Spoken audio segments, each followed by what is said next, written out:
What if Adolf Hitler had won the nuclear arms race?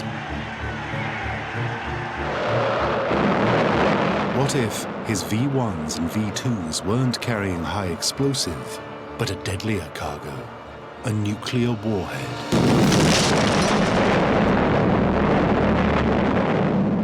What would have happened then? Who would have won the war?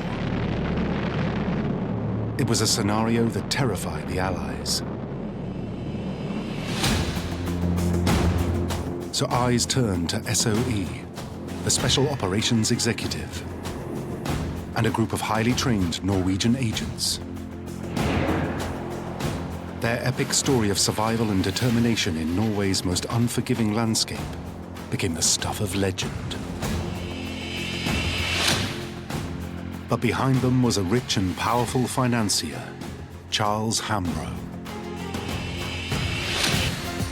His role has remained largely unknown until now. The banker and these Norwegians held the future of the free world in their hands. The question was, could Hambro and his men stop the Germans in time and avert a calamity?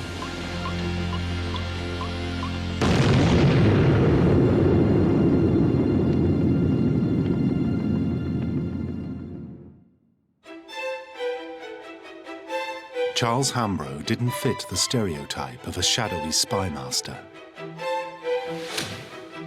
In fact, he was the sort of man who stood out in a crowd, even from an early age. Captain of cricket at Eton. He first made his name in 1915 when he took 6 Winchester wickets for 7 runs in the Winchester-Eton match. He served with distinction on the battlefields of World War I, and further honours followed. Highly distinguished career in the war against the Kaiser. Military Cross in the Coldstream Guards before he came of age.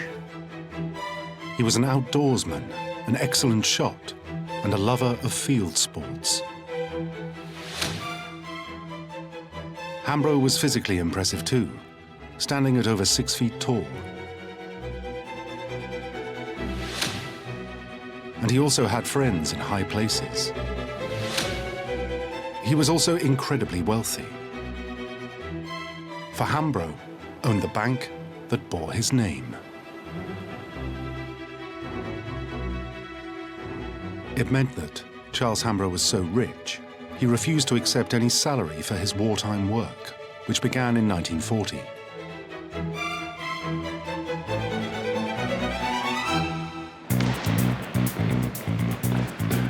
Hambro worked for the Special Operations Executive, or SOE.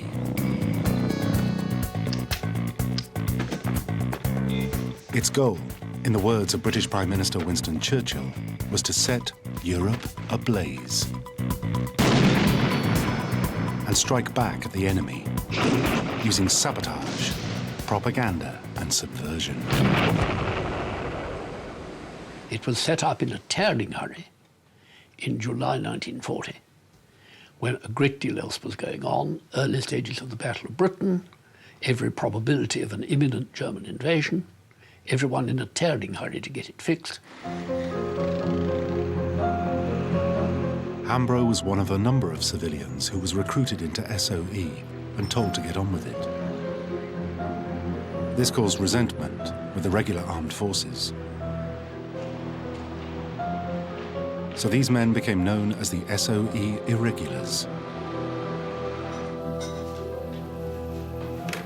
What attracted SOE to Hambro was his business brain and ability to organize. He quickly settled into his role. Hambro helped orchestrate SOE's missions in occupied Europe and was issued daily with new top-secret intelligence about the enemy's activities and intentions.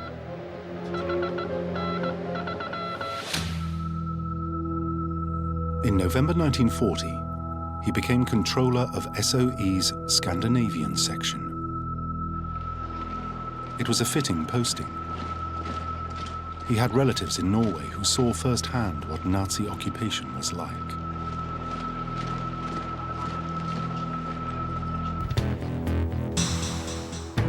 At this stage, Hambro led his section by example. He went into the field and personally conducted an intelligence-gathering trip to Sweden in 1940 to meet contacts. There, he created a network that would last the entire war.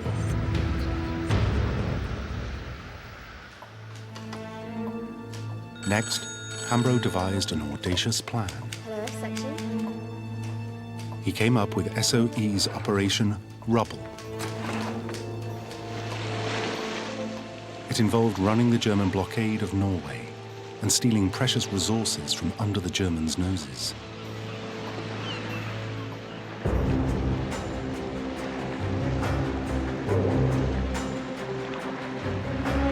A small flotilla of ships was chartered and manned by volunteer crews.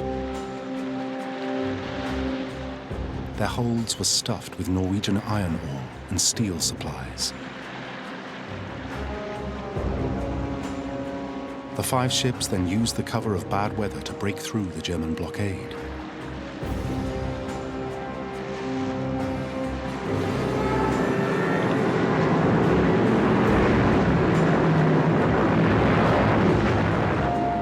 Despite being attacked by German aircraft for several miles, the small convoy made it safely to the Orkney Islands under Royal Navy escort.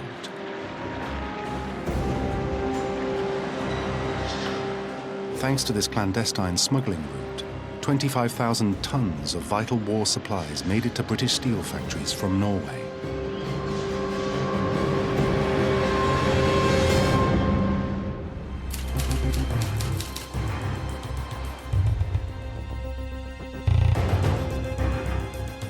But then in May 1941, a dossier arrived on his desk. It contained information smuggled out of Norway. The contents were extremely worrying.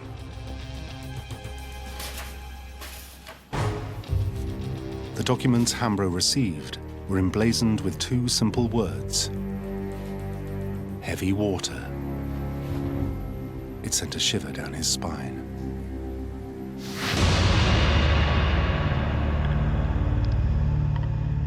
This seemingly harmless name signified a key component in a weapon with unheard-of power: the nuclear bomb. At this stage, the Germans were ahead in the race to make the atom bomb, but what they needed was plutonium. Only minute trace amounts of plutonium occur in nature, so it must be created in a reactor using naturally occurring uranium. Uranium is bombarded with neutrons and is refined into plutonium.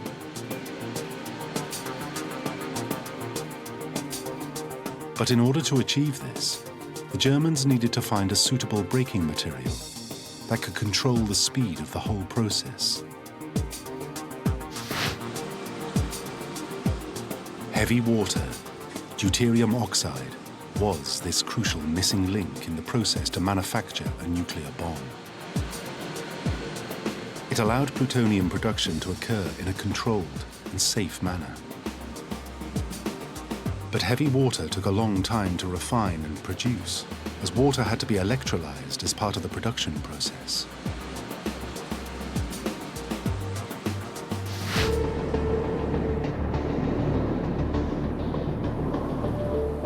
Once the Germans had sufficient plutonium, it could be used to make a so-called atomic core.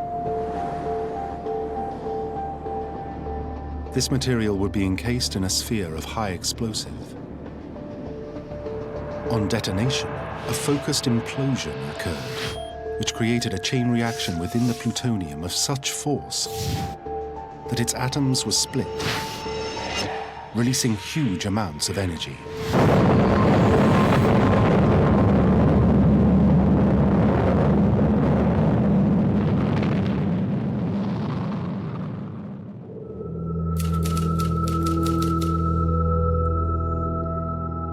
The Germans were making heavy water here, at the Norsk hydro plant, in the Telemark region of Norway. Nominally, Its purpose was to manufacture fertilizer. To do that, you need two key elements in abundance: water and electricity.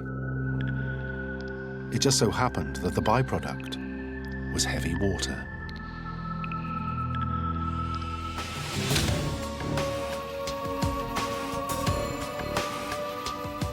The dossier showed that the Germans were increasing production from 10 kilograms a month to 4 kilograms a day with immediate effect. The Germans didn't want to waste any time. 10,000 kilograms was required to refine their plutonium.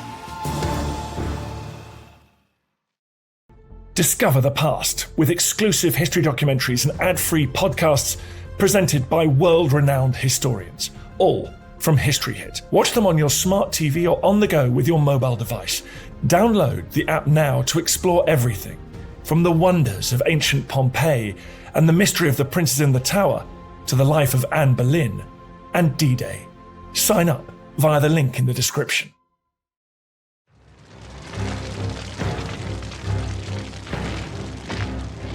Worse still, the Germans had seized a vast stock of 3,500 tons of uranium from Belgium. It had been mined in the Belgian Congo and captured intact just days after the invasion. The Germans now had Europe's only heavy water plant. They had uranium. And they had scientists whose work on nuclear technology was well advanced. The threat facing the Allied powers was potentially massive. At this stage, people were only thinking of conventional weapons and not the idea that a single bomb could devastate a city. Suddenly, people started to realize they were getting involved with something which was completely beyond their ken, and how critical it was to prevent the Germans getting hold of it.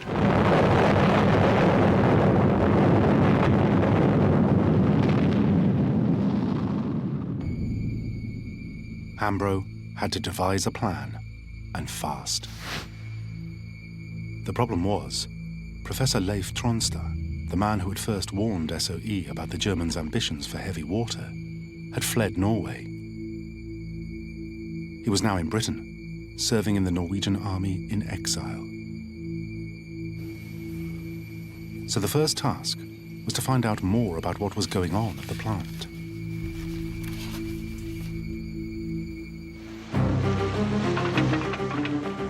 Then a stroke of luck.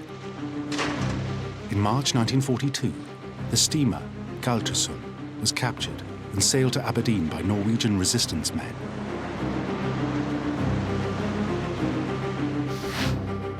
"23-year-old Einar Skineland, an engineer from the Norsk hydro factory, was aboard. And he was immediately snapped up by SOE, trained as a parachutist, put back by parachute with a wireless set.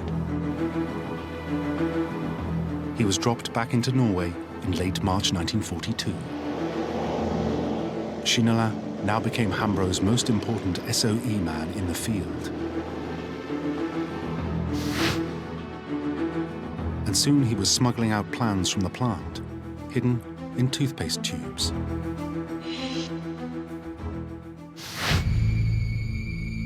Then in May 1942, Hambro was made executive head of SOE. He no longer dealt predominantly with Scandinavia, but ran the whole of SOE.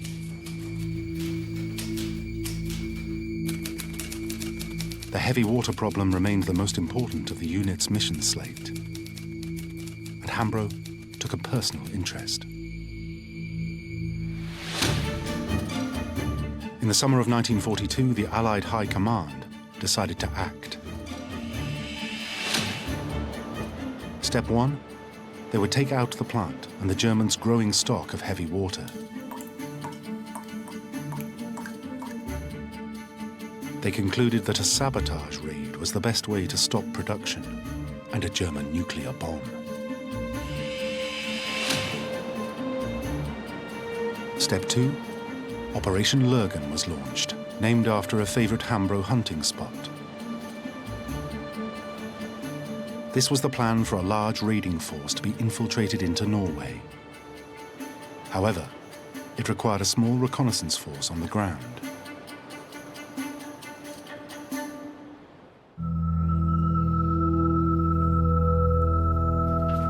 This was where Hambro and SOE came in. A formal memo was passed to an anonymous-sounding section of SOE known as SN. SN was SOE's Norwegian section. It stated that Operation Lurgan had become their #1 priority.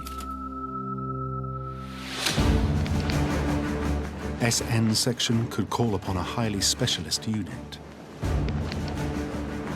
SN, the Norwegian section of the SOE, had recruited some remarkable young men. It was manned almost exclusively by Norwegians. Large, healthy outdoorsmen, brought up to ski from childhood.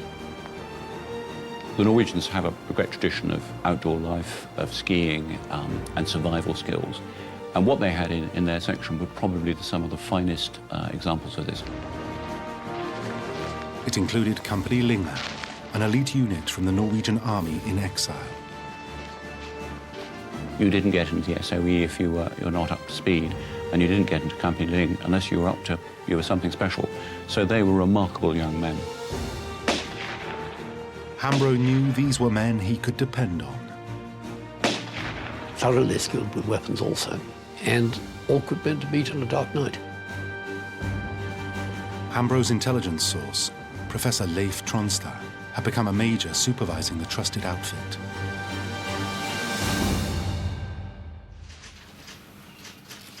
Four men from Company Linge would be selected to serve as the SOE advance party. They would have their own special code name, and typically for the sportsman Hambro, it was called Grouse. The team included Jens Poulsen, the leader, and Klaus Hellberg, a native of the Telemark region who had been in the resistance and had escaped from Norway in early 1942. Poulsen and his team were tasked with the all-important role of reconnoitering the landing zone and signalling in the main party. For Jens Poulsen, the idea of a single bomb of massive power was hard to comprehend. If the Germans got hold of the heavy water, they would be able to blow up some part of London. I didn't believe him. I think you tell me this because you want us to do a good job. And I hadn't a clue of what heavy water was and how it was going to be used. Finally, on the 18th of October, Hambro gave the Grouse advance party the go-ahead.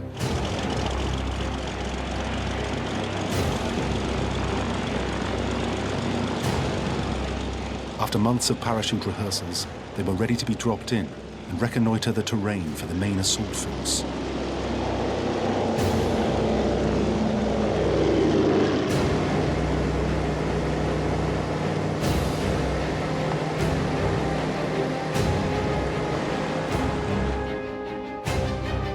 They were headed for the Hardangervidda Plateau in southern Norway, 20 miles from the plant.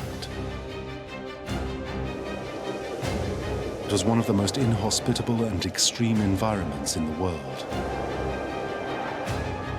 The plateau is high above sea level, and in winter, few ventured into the wilderness. It was perfect for the Grouse team. Soon the plateau came into sight. The signal was given, and the men jumped.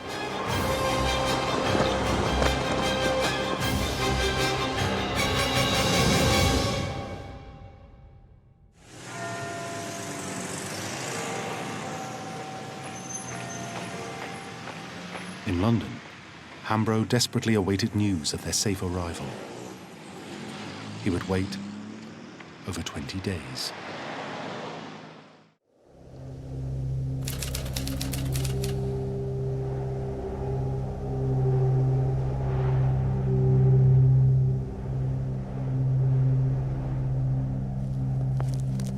What he didn't know was that the Grouse men had made it down safely.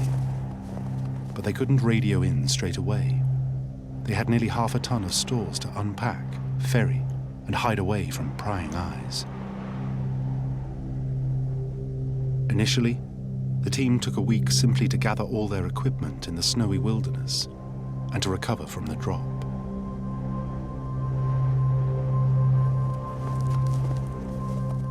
On the 22nd of October, they began to head down into the valley.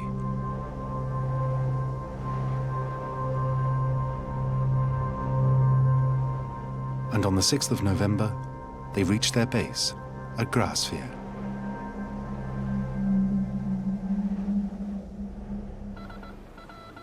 At last, they could contact England.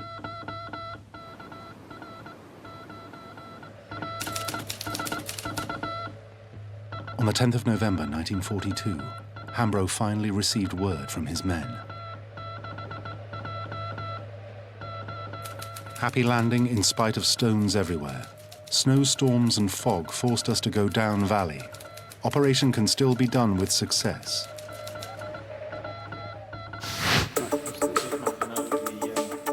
Hambro could now inform the Combined Operations HQ that everything was in place and put the rest of Operation Lurgan into action.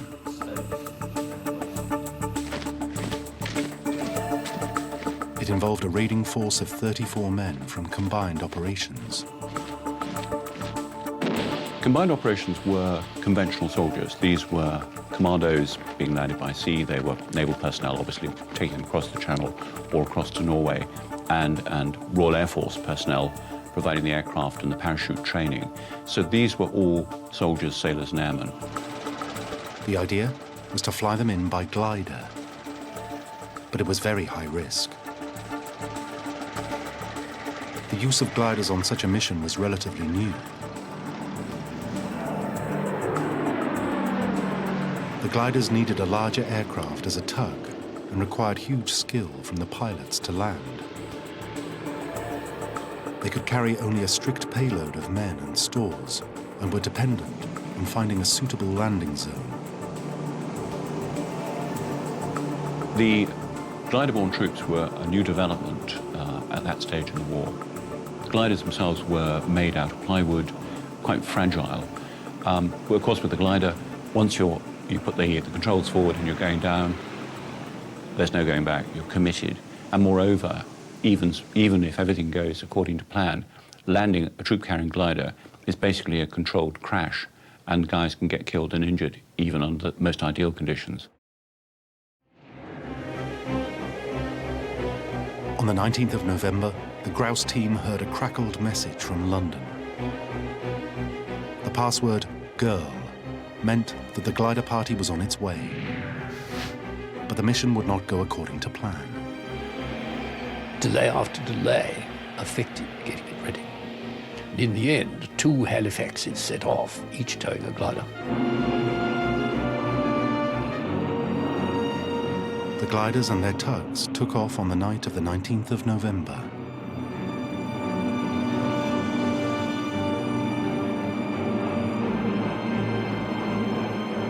Of those 4 aircraft, only 1 returned. One glider crash-landed near the Norwegian coast. The cause? Frozen towing cables which had snapped, forcing the glider down.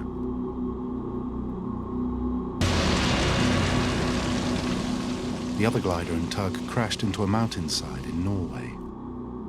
The survivors from both accidents were captured and executed. And the Germans got to the wreck. Some people were still alive whom they took away and murdered. They found on an officer's body a map of the target. So they knew where the party had been heading. That accounted for the explosives that were in the gliders also. During the next day, we heard from the headquarters, and we understood that there had been a disaster. The Germans knew the plant was the target and upped security, as radio reports from the time suggest. Valley crawling with Germans, 900 troops stationed there. The Grouse team were now cut off and isolated. They had to hide.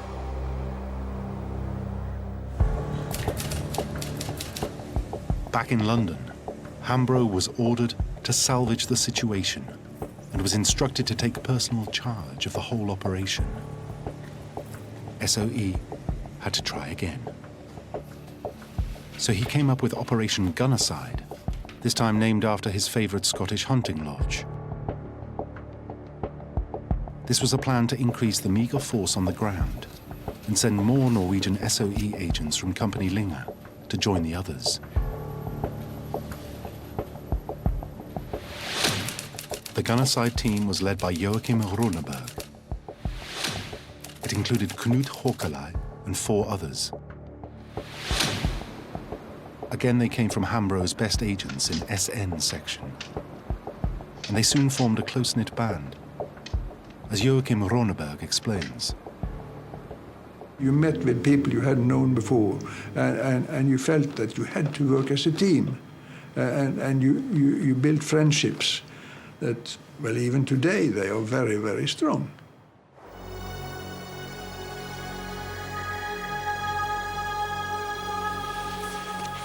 As they waited for the Gunnerside team to reach them in Norway, the Grouse team tried to cheer up their bosses at SOE HQ. A message to Hambro simply reads, "Keep up your hearts. We will do the job yet."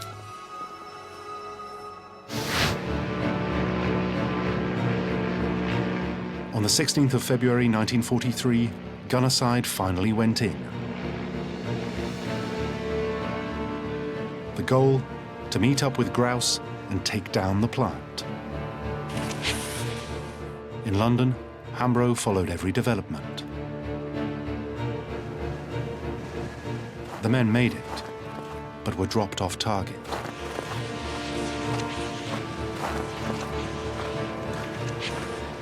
The problem now was finding the Grouse team in the snowy wilderness. They could be anywhere in the 2,500 square miles of the plateau.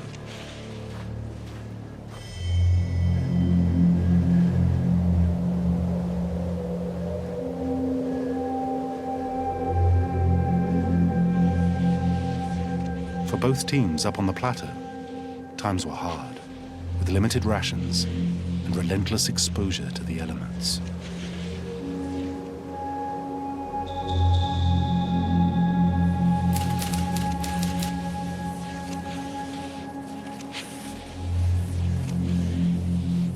Finally, on February the 23rd, contact was made between the two groups.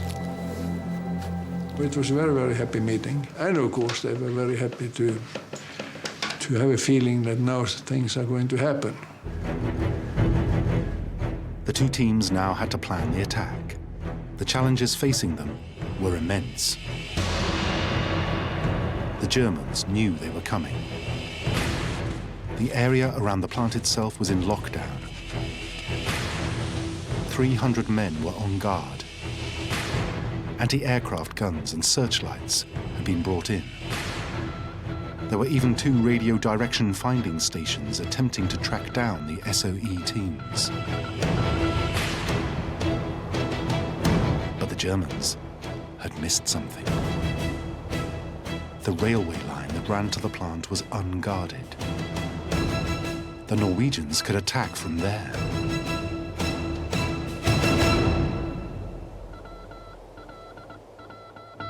They radioed Hambro in readiness for the attack.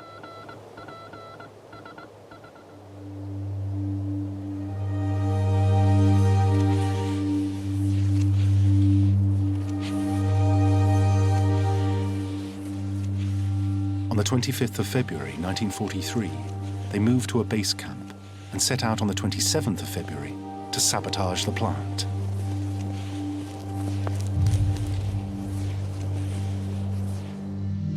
Klaus Hellberg recounts what happened that night.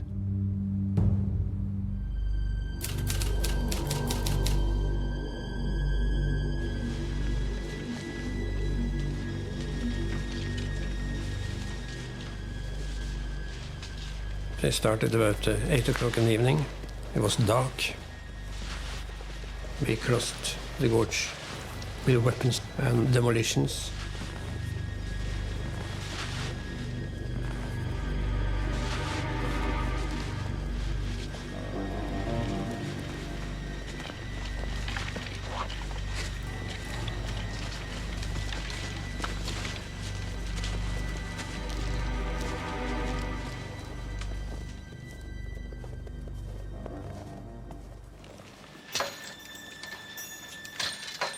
The team's approach via the railway worked. They managed to get into the plant unobserved.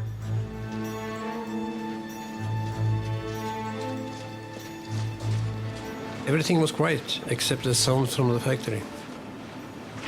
I was just standing there, waiting. The only one thing I was thinking was, what should I do if the German guard came? Should I let him pass? Hide myself? Should I shoot?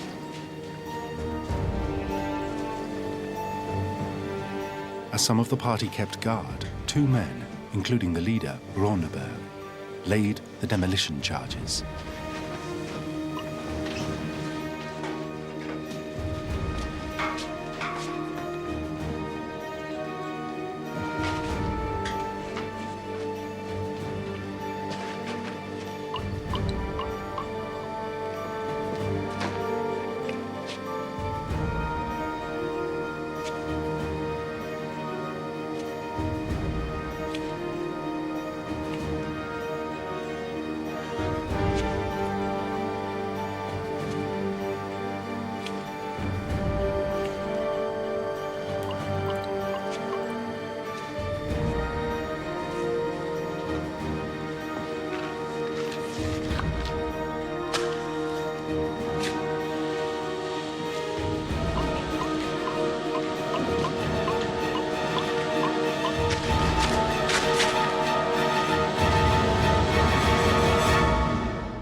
That was a release when I heard the explosion. It was not loud because this is inside a large concrete building. The attack had worked. It looked like the nuclear threat from Germany was over. It was a triumph.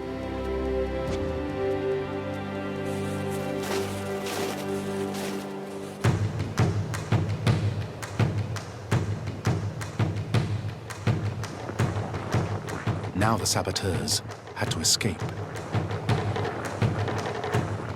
All their training and outdoor skills had prepared them for precisely this moment. First, to evade the Germans, the route out required a grueling hike to the plateau. We could not go up the same way because if we should go the same way, we had to follow the road for a long while. And we expected the Germans to come any time.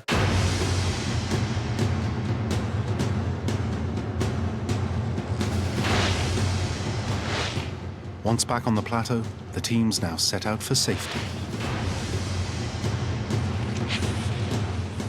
The route was through an area crawling with Germans.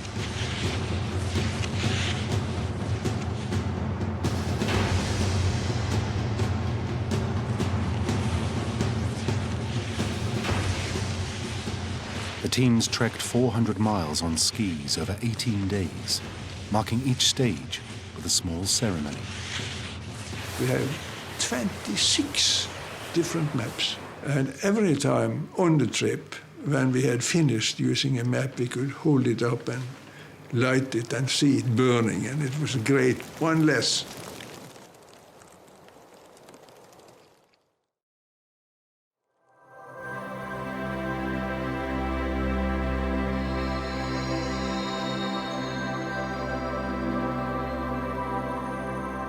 Finally, on the 18th of March, they crossed the border with Sweden. It was a glorious end to the mission.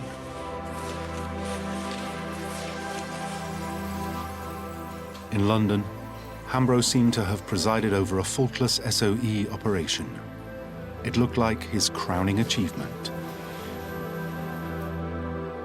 He immediately sent back a message for the team. Heartiest congratulations on excellent work done.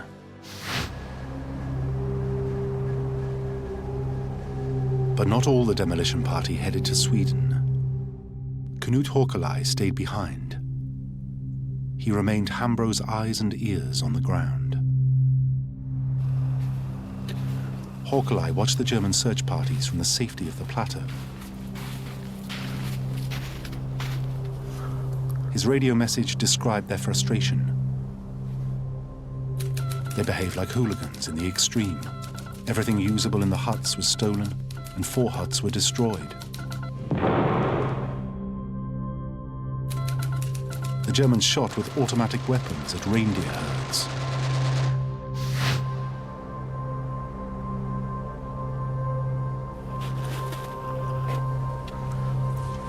Despite the Germans' antics, Håkelai remained safe, patiently transmitting news to home station in England, exactly as instructed.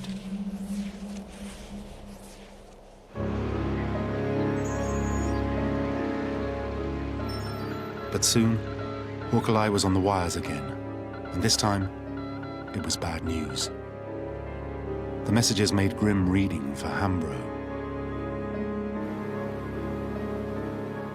It seemed the attack had only delayed German production efforts at the Telemark plant. Within 4 months, the Germans were up and running again. By August, the stockpile was reaching dangerous levels. SOE would inevitably need to strike again.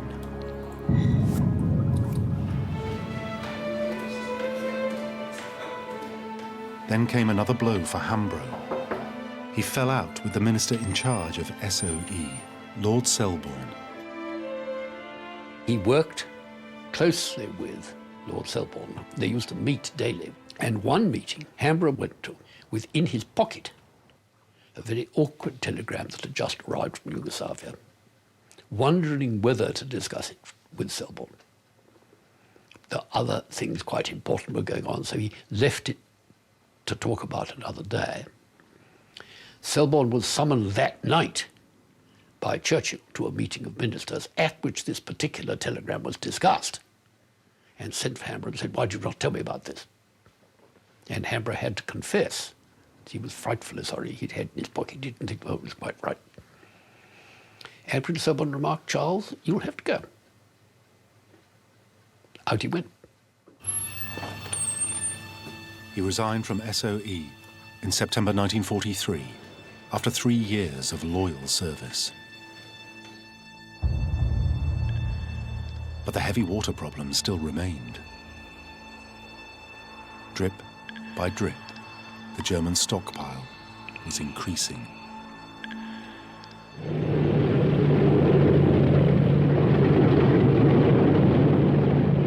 So to tackle the continued threat, the Allied command tried a new approach.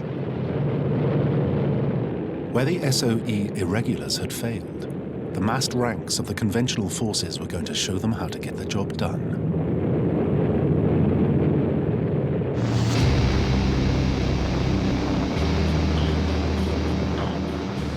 On the 16th of November 1943, 150 Flying Fortress bombers took off from airfields in Britain. The target, the Norsk hydro plant. The bombing raids dropped 400 tons of high explosive.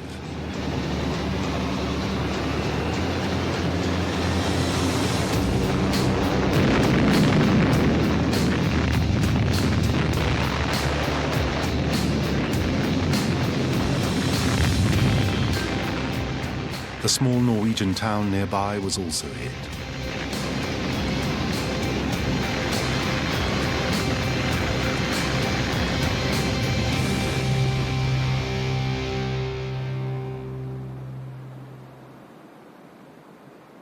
But the raid itself was a failure. It only slightly disrupted production. and 22 Norwegian civilians were killed.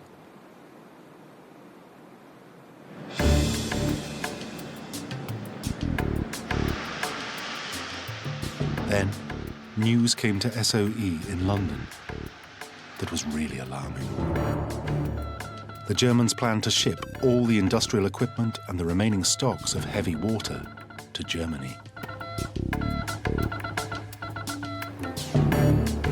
If the Germans were doing that, they must be close to perfecting a viable bomb. And once it was in Germany, there would be no chance of destroying it. Worse still, the Germans were making advances in ballistic missiles, a delivery method perfect for a nuclear weapon. The V-1 missile and V-2 rocket were both well advanced. V-2, which we couldn't intercept, travelling at a mile a second as it descended, could have accommodated a German nuclear weapon very easily. There was now real danger. So the Allies turned again to SOE.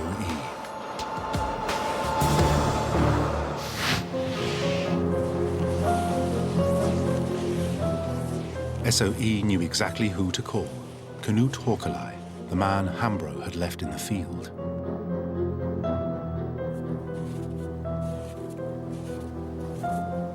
He remained the only SOE agent in that region of Norway.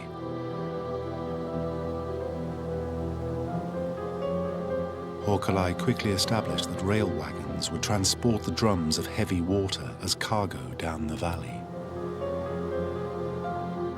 This load was due to be carried on the Norsk Hydro ferry on the 20th of February, 1944.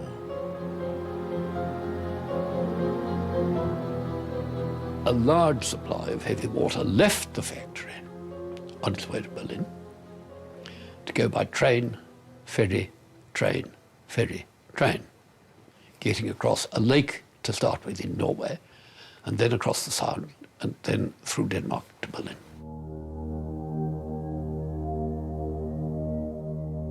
Håkelai worked out that the first ferry was the weak point and the best bet to destroy the deadly cargo. Aided by local accomplices, he calculated the exact moment to strike. He would blow up the ferry at the deepest point in the fjord.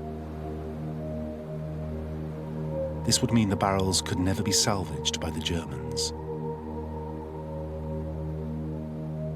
There was one problem. On board the ferry would be Norwegian passengers using the ship to cross the fjord. That meant innocent civilian casualties. But deciphered messages from SOE to Håkelai confirmed it was worth the risk. It was thought to be a price worth paying to stop Hitler getting an atomic bomb.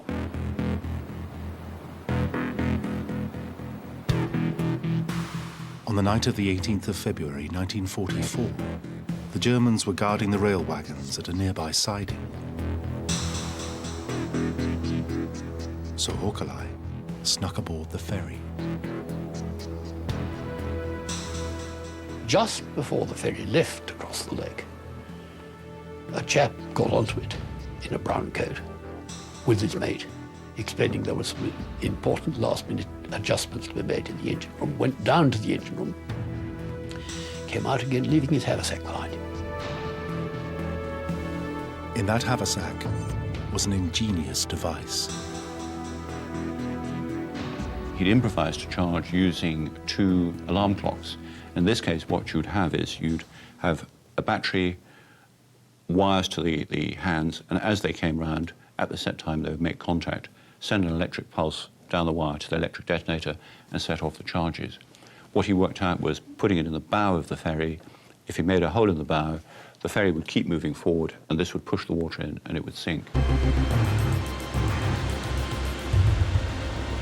The Germans had never thought to guard the ferry, and they loaded their cargo the next day.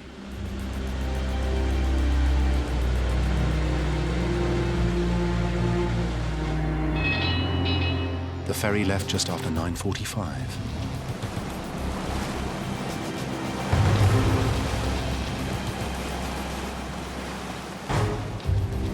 1930, the charge detonated, exactly as planned.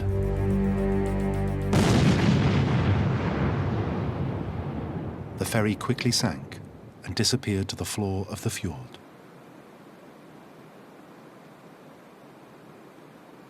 Hitler's entire stock of heavy water was gone. This time, SOE really had succeeded. They had scuppered Hitler's plans for a nuclear weapon.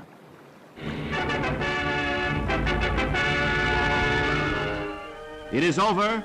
The war in Europe is ended. In this headquarters on the 8th of May, the final unconditional surrender has been ratified. In southern Germany, Allied troops move forward to complete the occupation of the country. It was only after the war that the Allies uncovered just how close the Nazis had come to making a nuclear bomb.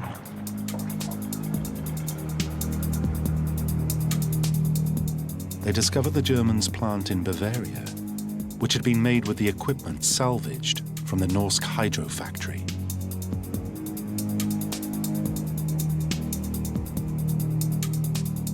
The Germans were just a couple of drums short of the heavy water they needed.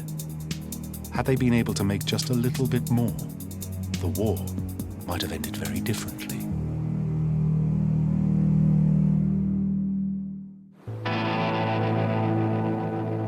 However, it was the Americans who won the race.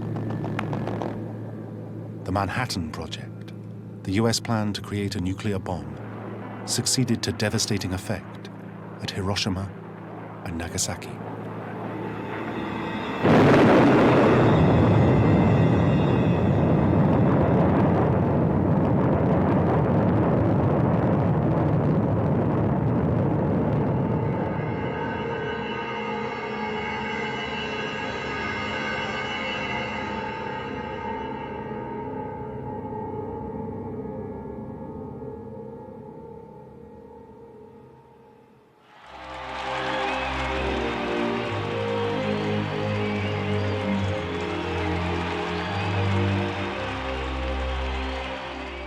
One man in particular could savor the victory, Charles Hambro.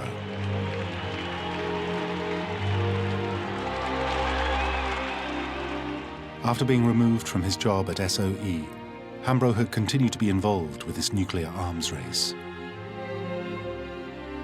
He played a significant part in the Manhattan Project. In the last months of the war, Hambro became responsible for passing the high-level nuclear research documents between the British War Materials Mission, based in Washington, D.C., and their American allies.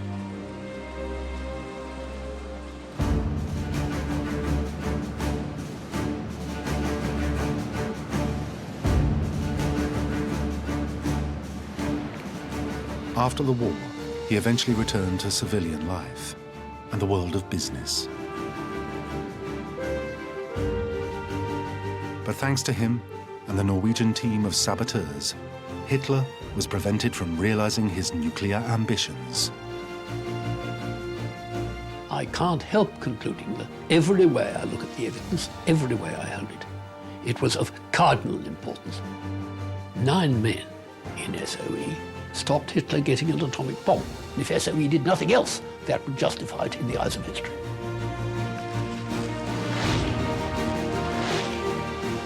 His SOE team had struck in time and pulled off one of the most remarkable achievements of World War II.